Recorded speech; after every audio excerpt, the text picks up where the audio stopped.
Pastor, quando me convidou, né, para ministrar uma parte dessa série para vocês, né, eu fiquei pensando o que eu traria, né, para vocês, o que eu poderia trazer para agregar na vida de vocês, mas que tivesse diretamente conectado à minha evolução e que tivesse diretamente conectado ao reino, para que fossem aprendizados na vida de vocês. Então, para a gente começar, alguns aqui talvez conheçam a minha história, outros talvez não conheçam. Então, só para a gente poder começar ilustrando rapidamente aqui, uma coisa importante. Depois de toda a minha trajetória, e depois de entregar os 12 princípios que me moveram, que eu vou falar um pouquinho sobre cada um deles aqui com vocês, né, eu vou ter um pouco atrás, né, nas palavras da Bíblia, para poder entender de fato o que me moveu e como eu me movi, né? E às vezes a gente se move por uma palavra que foi nos dada diretamente, e às vezes a gente entende isso só depois. Depois que tudo acontece, a gente volta lá atrás e fala, caramba, eu fiz exatamente aquilo. E aí tem duas palavras que me chamam muito a atenção, né, e que me despertaram. Uma é essa daqui, que está lá em Isaías 45:3, que diz: eu lhe darei tesouros escondidos na escuridão. Sim, riquezas secretas. Farei isso para que saiba que eu sou o Senhor, o Deus de Israel, que chama você pelo nome. Eu quero que vocês guardem só um trechinho daqui, que diz assim: eu lhe darei tesouros escondidos na escuridão. Sim, e riquezas secretas. Vocês vão entender o que são essas riquezas secretas. E uma outra palavra é essa aqui, que é quando na Bíblia diz lá assim, né, e Jesus é o rei dos... Jesus é rei dos reis, o que eu sou? Rei. Se eu sou rei, eu sou governante. E se eu sou governante, eu preciso fazer o mínimo, que é governar a minha própria vida. Então é uma palavra que fala muito forte comigo, porque se ele é o rei dos reis e eu sou o rei, né, eu preciso governar a minha própria vida, eu preciso governar as minhas próprias ações, e eu preciso me mover de fato por isso.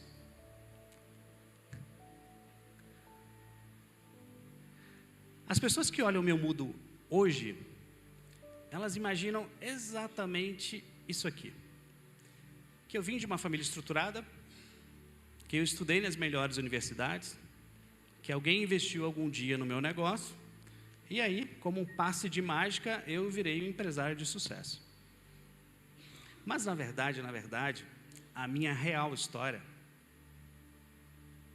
é essa aqui. Eu nasci na miséria, fui lagarta durante anos, busquei uma transformação radical e cheguei à borboleta. Então, de fato, eu nasci numa família muito pobre, né? Eu morava na roça, fui renegado pelo meu pai e morava numa casinha de pau a pique, né? Que é aquela casinha de barro com telhado de palha, né? E eu fui lagarta durante anos. E talvez hoje você esteja se sentindo lagarta aí onde você está sentado. E talvez as pessoas olhem para você e te vejam como lagarta. E ser visto como lagarta, irmão, é ruim demais. Sabe por quê? Alguém já viu quadro de lagarta em casa na parede? Não tem. E de borboleta? E de borboleta tem de montão. Só que deixa eu te contar um segredo. Aquela pessoa que às vezes olha para você e te vê como lagarta, ela na verdade, ela só esqueceu de um detalhe. Que não existe filhote de borboleta. Na verdade, a lagarta passa por uma transformação radical. Ela passa por um casulo, que é escuro, que é apertado, né? Às vezes a gente quer sair de lá, mas não pode sair. E até que num determinado momento, a gente chega à borboleta. E talvez você esteja na fase do casulo.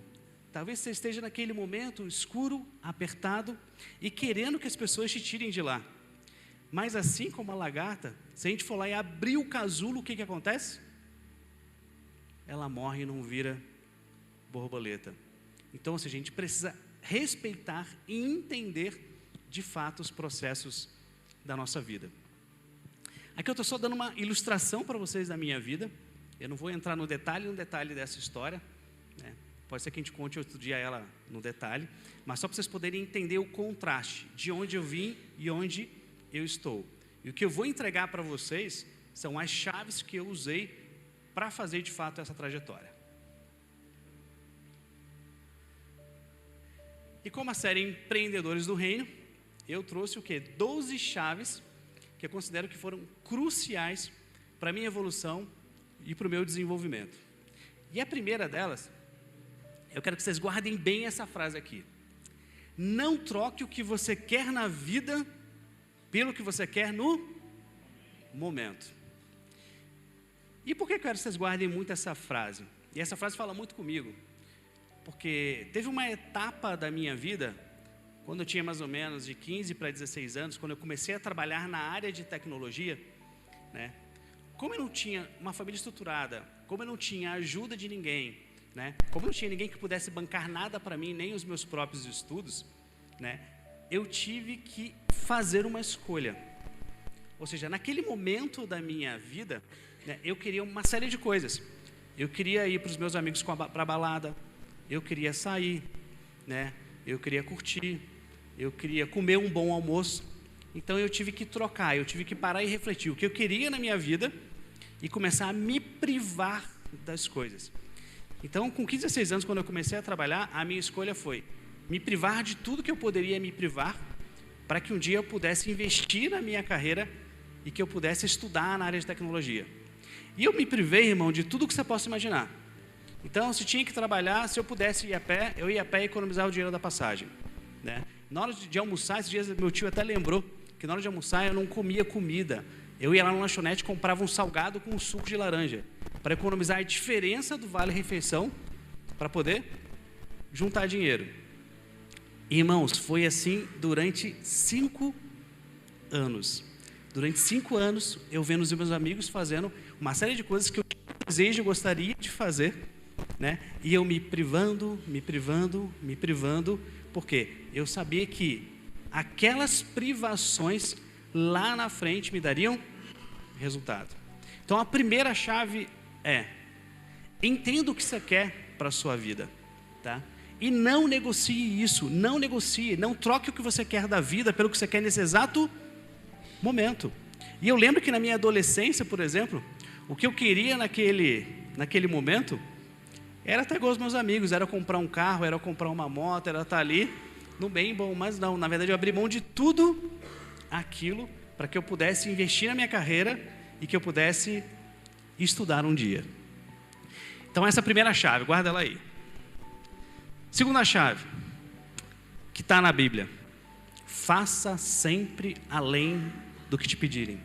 Faça sempre o dobro. Quando eu comecei a trabalhar na área de tecnologia, o que aconteceu comigo?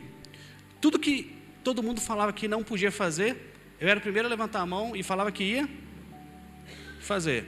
Se me pediam uma coisa para entregar a meio-dia, eu entregava às 10 da manhã. Se me pedia para fazer alguma coisa mais ou menos, eu fazia algo extraordinário. Ou seja, eu sempre fazia além de tudo que era pedido. E em todas as coisas. Desde as coisas mais simples, desde as coisas mais complexas. Então eu aprendi desde cedo a entregar muito mais do que era pedido. E hoje muitas vezes a gente vive numa geração, né, que às vezes aquela pessoa que trabalha com você fica meia hora até mais tarde no trabalho e chega em casa e fala para a mãe repreende. Fala: que isso, meu filho? O que você está fazendo lá? Você está sendo explorado. Ou seja, desculpa, né? Essa mãe não entendeu nada do que é fazer o dobro. Não entendeu nada do que é plantar para colher lá na frente. Então, tudo que você tiver a oportunidade, faça com excelência. Faça o dobro. E lá na empresa, eu costumo dizer o seguinte: fazer o dobro e fazer com excelência é de fato fazer como se você fizesse para Deus. Então às vezes as pessoas, eu peço alguma coisa para a pessoa fazer, a pessoa vem me entregar, né? E quando eu olho e vejo que não está legal, eu só falo assim: deixa eu te perguntar uma coisa, se isso aqui fosse para Jesus, você acha que ele iria gostar? Aí a pessoa vira e fala assim: já entendi. vou lá fazer de novo. Porque se você sabe o que é fazer com excelência, por que você faz mais ou menos? Por que você faz meia boca? Por que você faz só para entregar? Por que você não entrega o seu melhor? Tudo bem até aqui?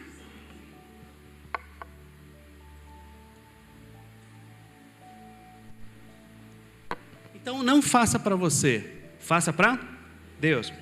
Ó, e guarda essa frase aqui, que é uma frase que eu gosto muito, que é uma frase do Cortella. O Cortella diz o seguinte: faça o teu melhor na condição que você tem, enquanto você não tem condições melhores para fazer melhor ainda. Ou seja, qual é a tua condição atual? Faça o melhor na condição que você tem. Dê o seu melhor, não importa o que seja. Se é arrumar cadeira, se é varrer o chão, se é servir um café, né? Se é programar, se é advogar, não importa o que você faça. Faça o melhor na condição que você tem. Porque a maior desculpa das pessoas é o quê? É dizer que não pode fazer o melhor, né? Porque não tem condições de fazer melhor. E geralmente as pessoas colocam a culpa em alguma coisa. Ah, me falta o melhor computador, me falta a melhor internet, me falta melhor isso, me falta melhor aquilo. Não, não, não. Você não entendeu. Lembra das riquezas escondidas? Você começa a descobrir que as grandes riquezas escondidas estão já aí. Elas estão dentro de você. A gente passa a vida buscando por essas riquezas escondidas. E a gente acha que elas estão em todos os lugares. Às vezes a gente vê uma pessoa de sucesso e faz o quê? Não é possível, deixa eu ver de que fonte esse cara bebe essa água. Essa água é milagrosa. Não, desculpa te falar, você não entendeu nada. Tudo que você precisa para acessar as riquezas escondidas está dentro de você. Quer ver um dado interessante? Quando a gente fala da nação de Israel, quando a gente fala dos judeus, né, os judeus têm posse de mais de 56% de toda a riqueza do mundo. Agora olha que interessante.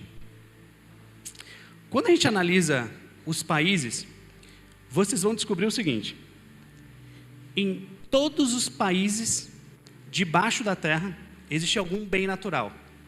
Petróleo, né, minério, né, minas de ouro, minas de diamante e por aí vai. Agora, vocês sabiam que em Israel, debaixo da terra não foi deixado nada? Já pararam para pensar nisso? Por que em todos os lugares existem riquezas debaixo da terra e em Israel não existe?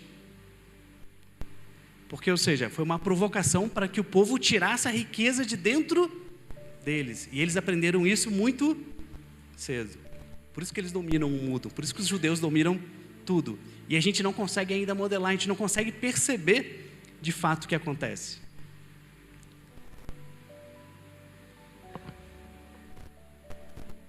Quando a gente fala de empreender no reino, eu costumo dizer que a gente pode empreender no reino de duas maneiras.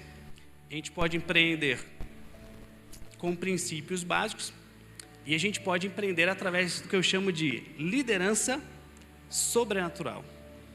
E quando você empreende com base na liderança sobrenatural, eu posso dizer que assim, não dá para competir com você, vai.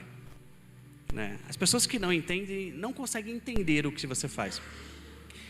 E quando eu fui entender sobre liderança sobrenatural, eu fui entender isso há muitos anos atrás, exatamente quando eu conheci o pastor Wanderley. Quando eu conheci o pastor Wanderley, gente, eu não era crente, eu não era convertido, eu era católico, né? E eu fui conhecer o pastor Wanderley no monte, e também não sabia o que era monte, né? E o engraçado é que no monte eu tive a minha primeira lição de vida. É como se fosse o meu primeiro tapa na cara que Deus me deu, né? Porque quando eu ouvia falar de monte, né, que as pessoas subiam, que as pessoas oravam, que as pessoas pediam, pra gente que está fora, a gente só pensa no pedir, né? Eu vou subir lá e vou pedir um monte de coisa. Vamos ver se esse negócio é bom. E quando eu subi lá, que eu cheguei lá, aí o pastor Wanderley falou assim: ó, agora vai cada um para um lado e ora. Eu falei: o que eu vou orar? Eu falei: eu vou atrás dessas pessoas, né? E vou ver o que elas estão falando, né? E aí eu modela a oração e fica tudo certo, né? E eu comecei a passear atrás das pessoas e ouvir o que as pessoas estavam pedindo. E conforme eu ouvia, eu fui me entristecendo, eu fui me envergonhando. Porque eu estava pensando em pedir algo e eu ouvia que as pessoas pediam cura, né? Pediam para ter um matrimônio restabelecido, pediam uma série de coisas ao ponto de eu chegar para Deus e falar assim: Senhor, eu não preciso de nada, na verdade. Eu quero que o Senhor divida, na verdade, a minha prosperidade com essas pessoas, porque eu já sou um cara muito abençoado. Então aquilo para mim foi um primeiro choque, assim, um primeiro tapa na cara. E ouvindo o pastor Vanderlei ministrar no monte, um dia ele ministrou sobre propósito, que era fazer um propósito. E eu cheguei para o pastor Vanderlei e falei: pastor, me explica esse negócio melhor aí, o que é fazer propósito? E ele me explicou o que era. Eu falei para ele assim: então tá bom, então se eu fizer um propósito de forma que não seja uma barganha com Deus, né, e que possa inclusive envolver o meu negócio, e que isso gere benefício para impactar outras pessoas, Deus entrega? Ele falou: entrega, Vaz. Eu falei: então tá bom, me espera aí que semana que vem eu quero ver se esse negócio funciona. Gente, segunda semana seguinte, eu subi um monte com o pastor com a minha melhor proposta e tracei um propósito lá. Falei: Senhor, se o Senhor me abençoar nisso aqui, eu vou te abençoar também. E subi e desci. Semana seguinte, a proposta fechada. Falei: rapaz, cara, esse negócio é bom demais. Vou subir de novo e vou fazer de novo.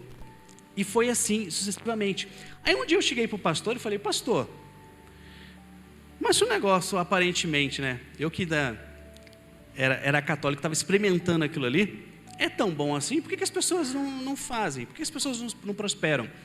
E ele foi me explicar que a maioria das pessoas fazem propósito e não cumprem o que prometem. Prometem para Deus, mas na hora de entregar, o coração é duro, o coração retém. Eu falei assim: eu não acredito nisso, pastor. Eu não tinha um negócio, fui aí, Deus me deu, e agora eu não vou devolver por quê? Ele falou: mas é assim que funcionam as pessoas, né? Então ali eu comecei a entender de fato o que era empreender no reino e o que era liderança sobrenatural. Porque isso, irmão, só acessa quem tem conhecimento, só acessa quem tem fé, só acessa quem acredita, né? E como é que você compete com uma pessoa que não tem essa informação, que não tem acesso a isso, né? Ou seja, é muito difícil competir, porque as pessoas não entendem nada do que começa a acontecer na sua vida. Então foi a primeira vez que eu experimentei isso na minha vida, né? E dali eu segui firme, semeando no reino todos os dias. Então, ou seja, dali veio essa outra chave para mim: semeie todos os dias na vida das pessoas. Porque, ou seja, Deus se agrada de quem não faz por si, Deus se agrada de quem faz pelos outros. Você quer para você, né? Ou você quer por um propósito maior? E eu entendi aquilo ali, eu entendi que tudo que tinha que ser feito por um propósito maior. E dali, irmão, se eu falar para vocês já tudo que eu já fiz, né, assim, é uma lista enorme, mas, ou seja, eu aprendi essa cultura lá atrás, e depois que eu me converti, na verdade, né, eu passei a ensinar essa cultura para as pessoas do que é CMA, trouxe essa cultura de CMA para a minha empresa. Então, por exemplo, hoje na minha empresa a gente tem vários projetos sociais. As pessoas estão falando agora do filho da campanha do agasalho, né? 2 meses atrás a gente fez uma doação para o governo de São Paulo de cobertores. Mas a gente não precisa falar isso para ninguém, né? Tem enchente em Petrópolis, a gente arrecada a doação e a gente doa e manda ir lá entregar. Tem problema em Teresópolis, que é inclusive a minha terra onde eu nasci, a gente se movimenta e manda lá entregar. Tem um problema na nossa esquina, a gente se mexe e vai ali fazer. A gente adota um orfanato, que a gente contribui com as crianças também. Páscoa, Natal e por aí vai. E isso é semear, né? Porque a gente precisa semear todos os dias na vida de alguém. A gente precisa ter isso como propósito maior. E aí entra o que o pastor Vitor fala, né? Ou seja, quanto mais você semeia, mais você colhe. E aí tem um outro ensinamento que eu aprendi. E aprendi muito cedo. E eu nem combinei com o pastor Vitor, mas ele falou isso aqui hoje. Ele falou que Deus dá a semente. Mas deixa eu só te contar uma coisa. Deus não planta, Deus não rega e Deus não colhe.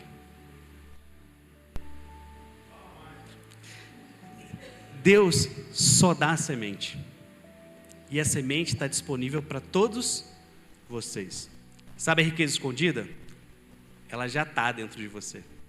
É que você ainda não acessou. Imagina como se fosse um mapa da mina. Que o X está aqui atrás da sua cabeça e você está ainda aqui, ó. Você ainda não conseguiu acessar. E quando você escava isso dentro de você, e você escava isso dentro de você para se encontrar, é onde você encontra a grande riqueza. Então as pessoas passam a vida inteira atrás de riquezas, mas elas não entenderam que a maior riqueza está dentro delas. Elas só precisam despertar. E a diferença é o quê? Deus dá só a semente, ou seja, Deus não planta, Deus não rega e Deus não colhe. Quem que tem que fazer isso? Exatamente. E por que a gente não faz? Ou a gente passa anos sem fazer, ou passa anos sem nos despertar. Aconteceu comigo também. Foram anos até eu conseguir despertar.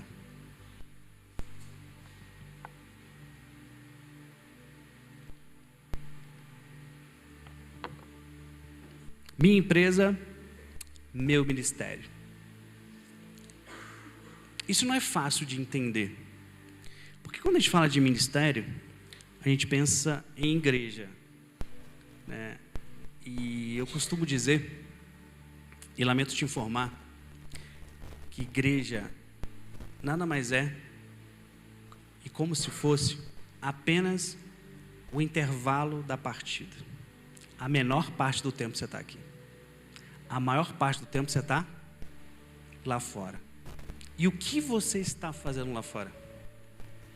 Então, quando você entende que o seu trabalho pode ser seu ministério, a sua empresa pode ser seu ministério, você começa a o quê? A não só semear ali na vida das pessoas, mas que elas possam se encontrar profissionalmente, ou que elas possam se desenvolver e ter uma melhor condição financeira, mas você começa o quê? Semear a palavra de Deus para essas pessoas. Durante muito tempo, o pastor Vanderlei falava para mim assim, um dia você vai falar para os gentis, um dia você vai falar para os gentis. E eu tentava procurar fora quem eram os gentis. E depois eu fui entender que, na verdade, a maioria das pessoas que chegavam na minha empresa eram ateus, eram agnósticos, ou eram pessoas que não acreditavam em Deus ou estavam decepcionadas. Na verdade, os gentis já estavam na minha mão, mas eu não estava cuidando deles. Eu não estava ali semeando a palavra no reino de Deus. E quando eu comecei a entender isso, muitas coisas aconteceram. Muitas coisas aconteceram. Só para ilustrar um caso desses para vocês, eu comecei a falar tanto de Deus para as pessoas e tanto de Deus para os meus clientes, e eu sempre tinha um jeito certo de falar, sem agredir eles. Então eu comprava uma Bíblia, que era uma Bíblia do executivo. Já viram falar nessa Bíblia do executivo? Que é uma Bíblia do empreendedor. E dava para eles, né? E falava para eles, aqui tem o maior ensinamento de liderança, lê isso daqui. E o cara lia. Então eu comecei a semear na vida dessas pessoas.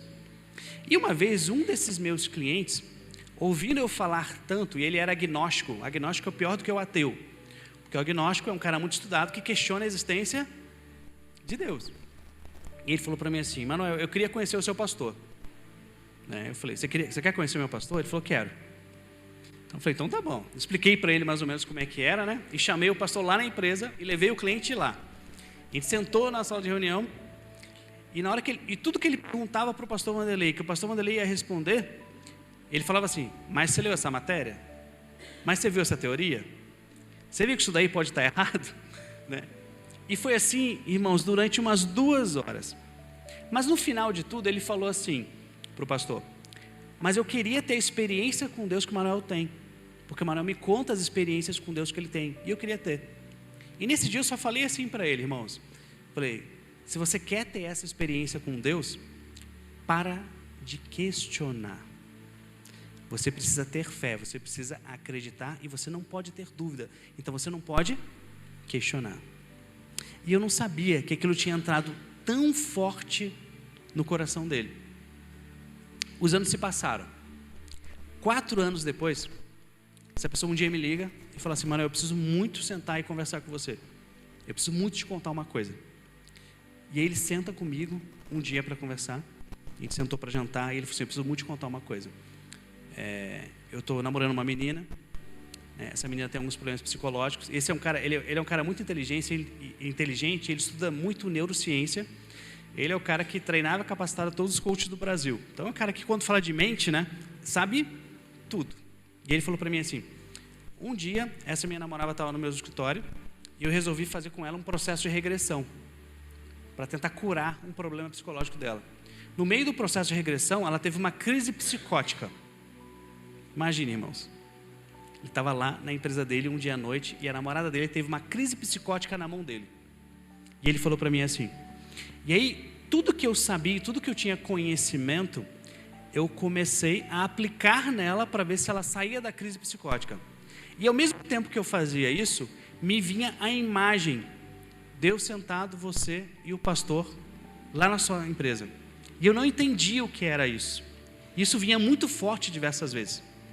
E eu te confesso que no meio do caminho, eu pensei em pedir ajuda para Deus. Mas eu falei: não, eu sei tudo, eu domino tudo, eu vou resolver esse negócio. E ele falou que foi cerca de 1h30, 2 horas, tentando tirar ela da crise psicótica. Quando ele viu que não tinha jeito, que ela ia morrer ali, nos braços dele, na empresa dele, tudo estaria acabado. Ele falou que pegou ela no colo, levou até a varanda, ele falou que era uma noite com a lua muito bonita, que levantou elas para os céus e falou exatamente assim: Senhor, eu não posso, mas tu podes, tudo que eu sabia se esgotou. E foi quando ele terminou de falar isso, ela abriu os olhos, apontou a mão para o céu e começou a chorar. E ele falou: ali eu tenho certeza que foi Deus, não fui eu. Então, quando eu falo para vocês que a minha empresa é meu ministério, é fazer isso todos os dias. Aqui, de fato, é apenas o intervalo do jogo. O que você está fazendo aí fora? O que você está fazendo aí fora é para impactar a vida das pessoas. Quantas pessoas a gente tem transformado no nosso trabalho, na nossa casa, na nossa família, né? Como é que a gente tem se entregue de fato para o reino? Então, eu tive que aprender isso, né? E hoje eu faço muito uso disso dentro da empresa. Então, por exemplo, lá na empresa, toda terça-feira é dia de oração. O pastor vai lá, a gente reúne todo mundo, quem quer ficar, fica, quem não quer também não tem problema, e a gente vai ministrando todo mundo. E depois de ministrar, a gente bota as pessoas para estudar. E depois que elas estudam, a gente bota elas para falar, né? E aí a coisa vai fluindo. Porque, na verdade, a gente precisa ensinar para que as pessoas ensinem. É isso que a gente precisa entender. E uma coisa que você precisa entender é que o pouco que você sabe é muito para quem não sabe nada. Porque às vezes você acha que o pouco que você sabe não serve para aquela pessoa que está do lado. Mas não, às vezes é uma palavra que você vai dar, você vai impactar a vida daquela pessoa e você vai transformar a vida dela. Então, entendam isso aqui na vida de vocês, tá? Aonde está o seu ministério aí fora? O ministério não é só aqui dentro. A gente precisa cuidar do nosso ministério lá fora também.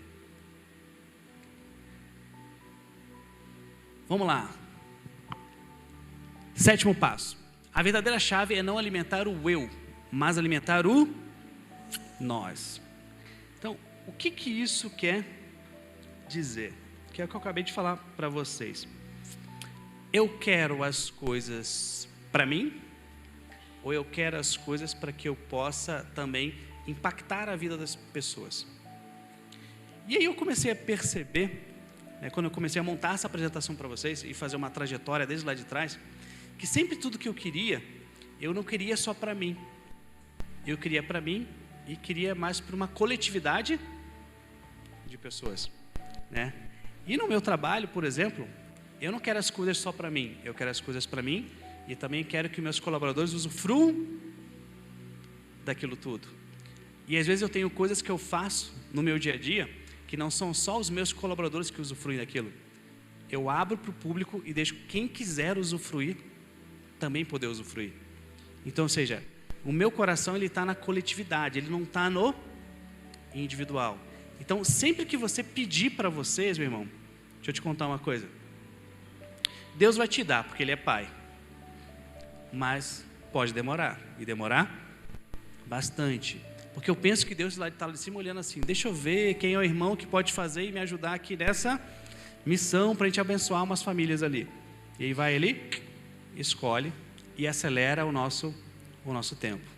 Então, quando você fizer, não faça para você, faça por todos, faça por nós. Haja em prol de uma coletividade de pessoas.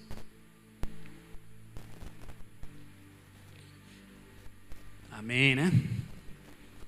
Tá ficando bom? Então vamos lá. Movimento pela palavra. Muito se fala da palavra profética, né? Mas a pergunta aqui é o seguinte: o quanto você se move por ela? Ou quanto você deseja se mover por ela? Porque a gente recebe uma palavra profética e a gente finge que não entende ou finge que não é com a gente. E fica segurando aquilo, né? E aí vem um monte de profeta e fala a mesma coisa, e fala, meu, não é possível esse negócio ser comigo, né? E olha que interessante, o que é um movimento pela palavra profética? Há mais ou menos 2 anos atrás, não só o pastor Vanderlei, mas outros pastores também, porque a gente é teimoso, né? Quando a gente recebe uma palavra profética, a gente fica pedindo confirmação, não é? Fala assim, não, isso está no coração dele ali, ele pensou aquilo ali, ele gosta de mim e está falando isso, né? Manda outro varão para falar, né? Não é assim? Há mais ou menos 2 anos atrás, mais ou menos, o pastor Vanderlei falava para mim assim, eu te vejo num lugar que tem bandeiras. E aquilo veio para mim, um lugar que tem bandeiras. Naquele momento não significava nada até então. Mas eu fiz uma coisa que o pastor Vitor me ensinou. Eu vou lá no meu Trello e coloco lá, profecias. Coloco o dia, quem falou e o que falou, para eu não esquecer. Falou um negócio de bandeira, rapaz, que negócio é esse de bandeira, que eu não estou entendendo nada. Aí um outro dia, ele me fala assim, te vejo numa mesa, de pano preto, com muitas pessoas em volta. E eu também não estava conectando uma coisa com a outra. Falei, cara, que negócio é esse, né?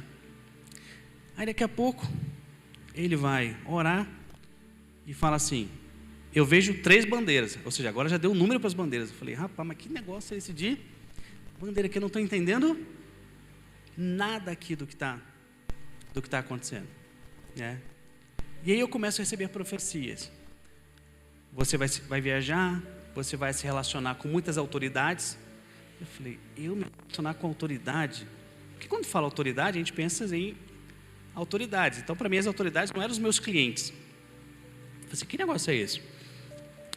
E aí, olha só que interessante. Aí eu pedi para Deus uma confirmação. Eu falei, Deus, não é uma confirmação desse negócio, tem alguma coisa errada com isso aí. Acho que isso aí está errado. Aí um dia eu estou aqui na igreja com o pastor Vitor, sento na mesa e o pastor Vitor está falando com outro pastor e fala assim, espera aí que ele vai orar aqui para você. Aí o outro pastor começa a orar e começa a falar as mesmas coisas. Eu falei, esses pastores combinaram, cara, esse negócio de bandeira, não é possível isso. Aí olha só que interessante. Quando ele me falou sobre as bandeiras há 2 anos atrás, apesar de eu não ter um entendimento concreto, né, e quando ele falou das autoridades, eu entendia mais ou menos o que era o meio. Porque um meio com bandeiras e um meio com autoridades acaba se remetendo ao que é um meio mais formal, a um meio mais político, né, a um meio de presidentes e vice-presidentes de empresa e por aí vai. E por que eu estou contando isso para vocês? Porque essa história toda teve um desfecho há mais ou menos 3 semanas atrás. Nem contei isso para o pastor Vitor ainda.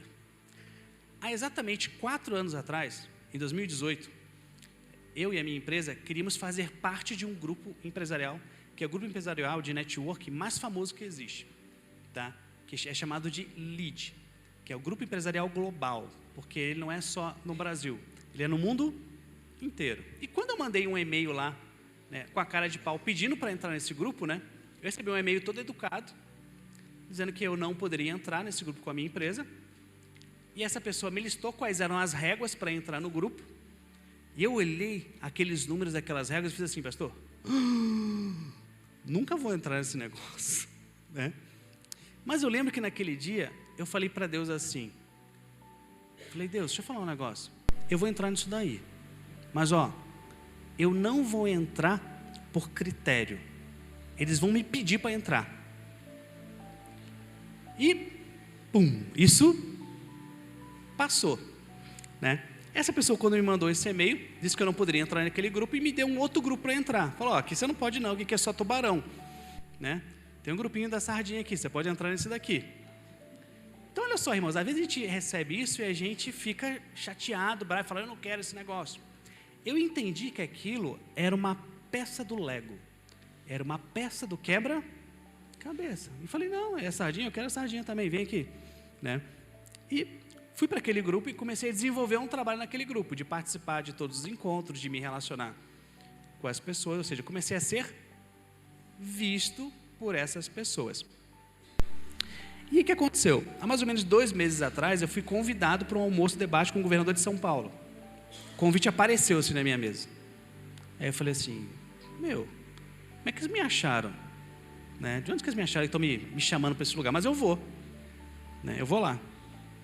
E fui lá, aquele evento com um monte de autoridades, e aí eu sento no evento, toalha preta e 3 bandeiras. Bandeira do Brasil, bandeira do Estado de São Paulo e a bandeira do grupo de líderes empresariais, que era aquele grupo que eu queria entrar lá em 2018, ou seja, me dando ali um saborzinho daquele negócio agora em 2022. E aí eu falei com Deus assim, Deus, é aqui que eu quero estar. Eu não sei o que você vai fazer, mas é que eu quero estar. Eu já falei lá em 2018 que eles iam me chamar para esse negócio. Exatamente 3 semanas atrás, a pessoa que me recusou há 4 anos, ligou lá na empresa. A mesma pessoa. E ela falou exatamente assim, eu estou ligando para vocês, porque eu tenho acompanhado o movimento do Manuel, olha só, lembra da sardinhazinha lá? Durante esses 4 anos, acompanhado o comportamento dele, acompanhado como é que ele é no evento com as pessoas, acompanhado o quanto que ele agrega, e falou assim, eu monitoro todas as redes sociais dele, com o que ele associa, o que ele, parecia uma ficha policial. E aí no final falou assim, eu estou ligando porque eu quero convidar vocês a fazer parte do grupo empresarial global. Amém, né?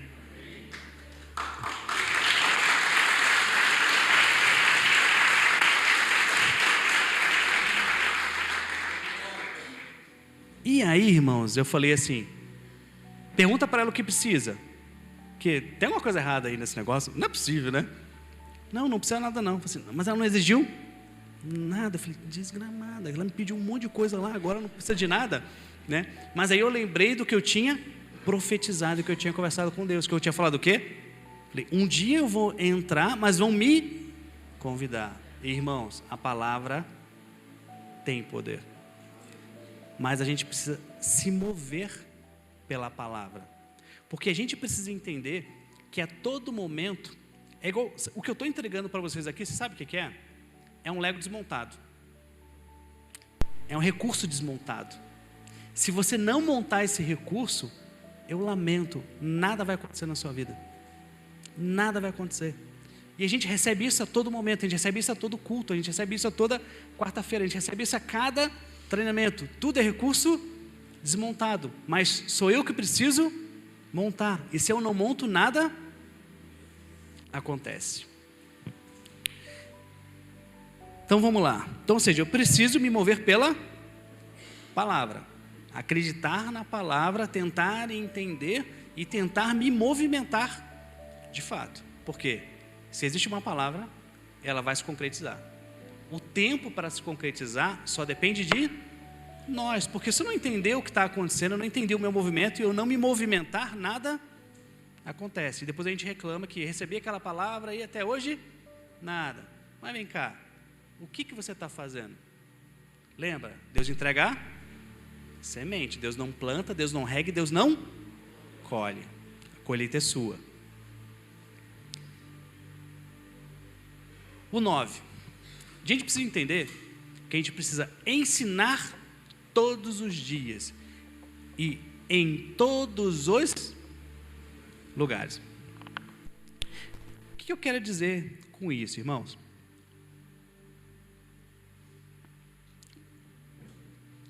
O quanto que vocês levam a palavra de Deus? E quando a gente fala da palavra, às vezes, você pode levar em silêncio. Porque às vezes as pessoas olham para você, vê o seu comportamento e falam assim: o Fernando é diferente. Ele tem alguma coisa diferente. E sempre que a gente tiver a oportunidade de falar, a gente tem que falar. Hoje eu sou muito chamado para dar palestras em eventos de tecnologia para falar de liderança. E aí sabe o que eu faço? Eu falo que eu vou falar de liderança humanizada, que é a palavra da moda. Sabe o que é liderança humanizada? É a liderança de Jesus. Eu chego lá e já desconstruo tudo. Falo, então, sabe a liderança humanizada que vocês estão buscando? É isso aqui, ó, que está na Bíblia não sei quantos anos atrás.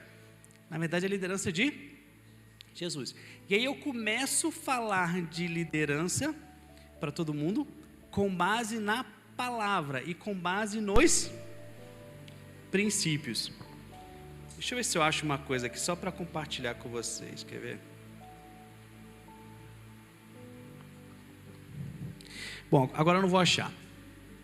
Mas esses dias eu estava literalmente em Sorocaba, estava dando uma palestra para um público de 80 empresários da área de tecnologia. E fui falar sobre frequência. Fui ensinar para eles sobre frequência. O que é frequência? Quando você se conecta com pessoas negativas, com pessoas positivas, e discorri sobre esse assunto. E aí, quando a gente fala muitas vezes da palavra de Deus para certos públicos, eles querem prova, né? Mas tá tudo bem, a gente prova também. E aí eu provei para eles cientificamente o que a Bíblia fala sobre frequência. Eles ficaram assim, chocados. E aí você termina ali e você acha que só foi aquilo ali. Aí, 2 dias depois, eu recebi uma mensagem no meu Instagram de uma pessoa que estava lá e fala assim: Manuel, eu não sei o que você fez, mas eu estava para desistir de tudo na minha vida. Eu estava para encerrar a minha empresa e eu não sabia o que ia fazer na minha vida. E ouvindo você falar e ouvindo os princípios que você aplica na sua empresa, eu entendi que eu preciso passar a me mover pelos princípios. E eu resolvi, eu não vou desistir, eu só vou continuar, eu só vou seguir em frente. E aí veio me contar a história de vida dele, né? Porque ele tinha uma história de vida muito difícil empresarialmente, e no meio dessa história, o pai dele quebrou 2 vezes, e na segunda vez que o pai dele quebrou, o pai dele não suportou o problema da quebra financeira e se suicidou. E aí ele teve que assumir a empresa da família, com a dívida milionária, se reerguer, começar tudo de novo, mudar de cidade, cuidar da mãe, cuidar dos irmãos e se levantar. E ele estava justamente naquele estágio que ele já tinha se recuperado disso tudo, mas ele não tinha sentido mais para a vida. E a gente vai lá, com todo amor, com todo carinho, não importa se é de tecnologia, né? Mas a gente precisa ensinar as pessoas a todo momento. E a gente precisa ensinar com amor, a gente precisa ensinar com prazer. Sabe por quê? Porque quando você ensina com amor e com prazer, a pessoa tem a maior vontade de ensinar aquilo para alguém. É quando você chega em casa ou quando você sai aqui do culto, você fala assim: meu, essa palavra que eu recebi, aquilo que ele falou, eu preciso falar para o fulano, eu preciso falar para o ciclano. Isso te contagia. E aí você passa o quê? A impactar a vida de uma outra pessoa. E aí aquela pessoa recebe e fala: uau, eu preciso contar isso para alguém, né? E eu costumo dizer o seguinte: todos nós nunca saberemos a vida de quantas pessoas a gente impactou, mas tenha certeza que cada pessoa impactada nunca vai esquecer de vocês. É igual quando você lê um livro. Quando a gente vê um livro que fala lá, vendeu 2 milhões de livros, o autor nunca vai saber as vidas que ele impactou, mas quem leu aquele livro e teve a vida impactada, jamais vai esquecer daquilo. Então a gente precisa plantar no coração das pessoas todos os dias. A gente precisa ensinar todos os dias. Eu não sei o que você faz, mas você pode, através do que você faz, né, ali com amor e carinho, colocar a palavra de Deus no meio daquilo. Esses dias, inclusive, eu conheci uma pessoa, e essa pessoa, ela vende um cheirinho. Sabe esse cheirinho de casa? Cheirinho de casa, né? E ela foi contar a história daquele cheirinho. E ela fala que aquele cheiro, né, que a formulação daquele cheiro, Deus tinha dado a fórmula para ela. E quando deu a fórmula, falou para ela assim: você acha que eu consigo entrar na casa das pessoas só através de pessoas andando? Não. Se eu quiser, eu posso entrar pelo cheiro. As pessoas podem sentir o cheiro do reino na casa delas. E aí ter as suas vidas impactadas. Então, eu não sei o que você faz, mas você pode impactar pessoas. Você pode impactar vidas com qualquer coisa que vocês fazem. Vamos lá. Está acabando, hein? Na verdade, eu tinha pedido para o pastor 4 segunda-feiras, mas aí ele não me deu, aí eu tive que encurtar aqui. Gente, networking, conexões. Networking é uma coisa assim impressionante. Por quê? Existe uma pesquisa que diz o seguinte: 85%, anota isso bem, ó, 85% dos resultados que vocês não têm estão conectados às pessoas que vocês ainda não conheceram. E é exatamente isso. Por quê? O network abre portas. O network te abre caminhos. O network te abre o quê? Te abre oportunidades, né? E uma coisa que as pessoas não entendem muito sobre network é que network é um investimento. E às vezes é um investimento financeiro. E a pergunta que eu faço para vocês, e a pergunta que a gente tem que se fazer que eu nunca me fazia, era: quanto que eu invisto financeiramente em network todo mês? Aí você vai assim: como assim? É verdade. Quantos cafés você paga para alguém? Ou quantos almoços você paga para alguém? Ou quantos presentes você dá durante o mês? Porque lembra na Bíblia? Alguém chegava na casa de alguém de mão vazias? Então por que quando você conhece uma pessoa que você acha que vai te virar uma chave ou vai destravar a sua vida, você não honra a vida dessa pessoa? Sabe o que acontece? Isso é uma coisa que a gente aprendeu lá atrás na nossa infância. Pelo menos a minha infância foi assim. A gente acha que muitas vezes a gente semeia só na vida dos mais necessitados. Vocês esquecem que semear na vida de quem é próspero traz a prosperidade dessa pessoa para a sua vida. Só que isso ninguém ensina. Porque a gente olha e fala assim: eu vou dar um presente para o pastor Vitor para honrar a vida dele. Eu não, o pastor Vitor tem tudo. O pastor Vitor não precisa de nada não. Mas você esqueceu só do seguinte: se eu semeio na vida do pastor Vitor que é próspero, essa prosperidade volta para mim. E aí?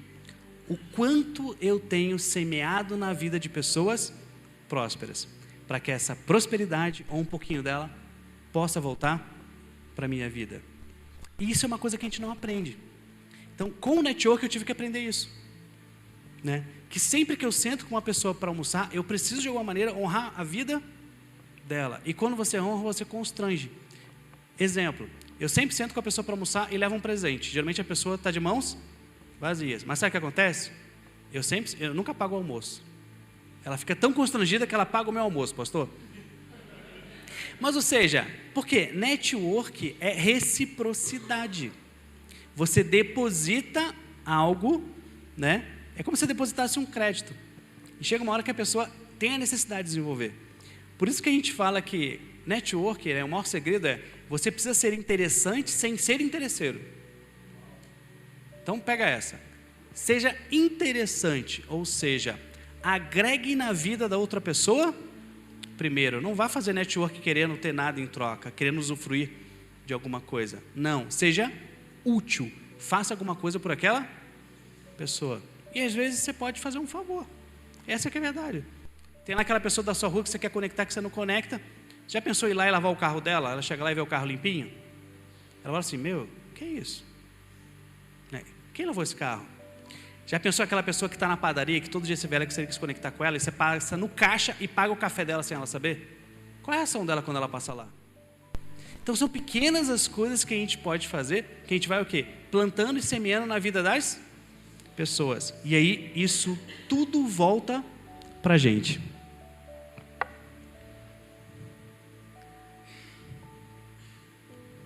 Só para fechar networking, eu conheci o pastor Vitor numa viagem para Israel.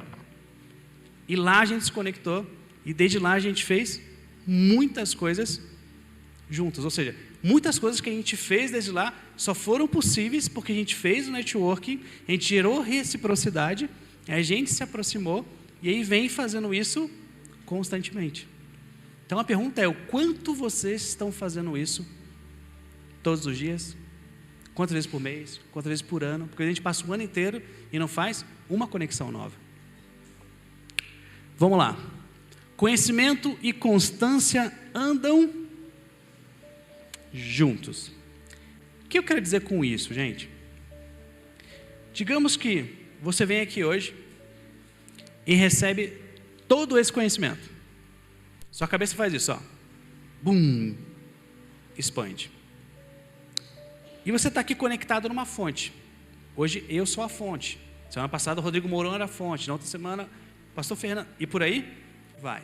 O maior erro das pessoas, primeiro, quando elas buscam conhecimento em algum lugar, ou buscam conhecimento numa fonte, que aquele conhecimento serve para contribuir na vida delas, sabe o que elas fazem?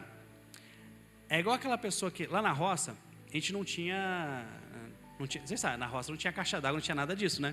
A gente pegava água de balde, né? Então imagina aquela pessoa que vai lá, enche o balde de água e traz. O balde agora está cheio. O balde de vocês não está cheio? E aí, para encher de novo, você vai esperar esvaziar por completo? Porque a maioria das pessoas espera o balde esvaziar por completo. E aí fala assim, preciso de alguma coisa nova agora. Você não pode deixar com que isso aconteça. Você precisa estar em constante desenvolvimento. Porque no final, não adianta fazer muito todo dia. Você precisa fazer pouco todo dia, mas fazer sempre. Um cálculo matemático que eu gosto muito é aquele que demonstra o seguinte: se você for 1% melhor todo dia, ou seja, cada dia eu sou 1% melhor, e a outra pessoa ela é 1% pior todo dia, então, ou seja, eu sou 1% melhor e a outra pessoa é 1% pior. Pastor, durante 365 dias, a diferença de quem foi melhor para quem foi pior é de 125.900 vezes. Então, gente, não é fazer 10%, sair lá amanhã e falando, eu vou resolver a vida inteira. É ser constante, entendeu? Faça pouco, mas faça todos os dias. E posso falar? E não se lamente pelo que você não fez. Comece hoje, comece agora. Mas comece. Vamos lá, estamos chegando ao fim. Isso aqui, eu acho que é o mais difícil. Porque assim, as pessoas entendem sobre isso, elas têm discernimento, mas elas não dão a mínima. Que é a moeda mais preciosa do mundo, que é o tempo. As pessoas são muito negligentes com o tempo. E gente, Deus foi tão justo, Ele é tão justo, que toda pessoa tem 24 horas por dia. Ninguém tem uma hora a mais ou uma hora a menos. E Ele é tão justo, que se você não gastar as suas 24 horas, você fala assim, eu gastei só 20 horas hoje. Amanhã eu tenho 28? Não. Você tem o quê? 24. Ou seja, passou as 24, o cronômetro zero e começa tudo de novo. Então, ou seja, se todo mundo tem 24 horas e eu não consigo acumular as horas não utilizadas, o que diferencia de fato uma pessoa da outra? O que uma faz com o seu tempo do que a outra faz com o seu tempo. Enquanto eu estava estudando, e me privando, lembra lá atrás? Os meus amigos estavam fazendo o quê? Um monte de outras coisas. Eles estavam negligenciando o tempo deles. Então a pergunta é, o que você tem feito com o seu tempo? Será que em vez de dar atenção para o seu filho, você não está na rede social? E aí quando seu filho te pede meia horinha, você fala que não tem tempo? Mas fica lá no YouTube 2, 3 horas? E somado isso no mês, quantos dias você joga fora? Talvez 3, 4, talvez uma semana. E se a gente calcular o ano, o quanto você tem negligenciado isso?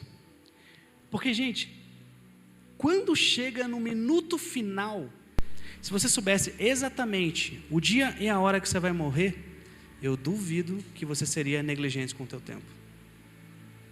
Eu duvido que isso iria acontecer. Porque no minuto final, o que você gostaria? Olhar para trás e falar, pega aquelas temporadas lá daquelas séries que a gente assistiu, que perdemos 3 meses de vida, traz para cá, deixa eu viver mais 3 meses agora. E ele fala, não dá mais, já foi, acabou. Você teve a chance de fazer isso todos os dias. E o que você fez? Você foi negligente. E o pior, você foi negligente com você mesmo. E a gente passa dias fazendo isso. E aquela pessoa que a gente ama, aquela pessoa que a gente gosta, aquele familiar que a gente quer estar perto, a gente nunca tem tempo para visitar ou para ir na casa dele. E aí ele morre. E ele se vai. E aí vem aquele sentimento de culpa. Porque você olha e fala, caramba, será que eu não tinha tempo? Eu não tinha tempo para ver, para celebrar a vida. E agora eu vou ter tempo para ir lá celebrar a morte no velório? Porque quando morre, você arruma tempo, você se desloca, você vai aonde for para ter a última despedida. Mas não seria melhor que, em vez de uma despedida, que fosse um abraço em vida? E aí, até quando nós vamos negligenciar o nosso tempo? Até quando a gente vai jogar a moeda mais preciosa que a gente recebeu fora? Porque a gente nem cobra por ela, a gente dá de graça, a gente joga fora. Então, entender que a gente não pode ser negligente com o nosso tempo acelera muito as coisas da nossa vida. Porque quanto mais rápido vocês entenderem que a grande riqueza está dentro de vocês, o que acontece? Vocês se despertam e vocês começam a fazer exatamente aquilo que vocês precisaram fazer. E aí quando você começa a fazer, sabe o que acontece? Vem aquele sentimento de falar assim, caramba, por que eu não comecei isso há 5 anos atrás? Mas a gente teve a chance. A diferença é que a gente foi negligente. Ou seja, a gente negociou. A gente ficou com o que a gente queria no momento. A gente esqueceu de fato o quê?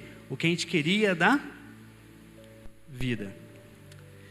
A gente está finalizando já, e para finalizar, eu gosto de uma palavra da Bíblia que diz assim, que muitas pessoas não fazem as coisas por medo. E na palavra está assim, o verdadeiro amor lança fora todo medo. Se você tem medo, será que não é porque você não se sente amado? Ou será porque você não se ama? Porque se eu inverter essa frase, ela vai dizer assim, né? O verdadeiro medo lança fora todo o amor. Então, quando eu tenho medo, o amor escorre, o amor vai embora. O quanto você se ama? Será que você se ama de verdade? Será que você se ama como Ele te ama? Será que se fosse dado na mão dEle o seu tempo, Ele faria o que você faz? Ou será que Ele faria completamente diferente? E aí, para finalizar, eu vou ficar com essa foto aqui, só para dizer uma coisa para vocês. durante todo esse período que eu tive, e foi preciso entender o que era empreender no reino de Deus, eu semeei muito, e eu semeio muito todos os dias. E talvez você olhe para mim e fale assim: uau, o quanto ele semeou. Mas quando eu olho para essa foto, na verdade, eu vou te falar que eu me envergonho do quanto eu semeei. Sabe por quê? Porque aqui está a maior oferta que já foi colocada. O que você oferta todos os dias e o que você tem ofertado? Porque Ele ofertou o seu próprio Filho na cruz, por mim, por você e por todos nós. Obrigado.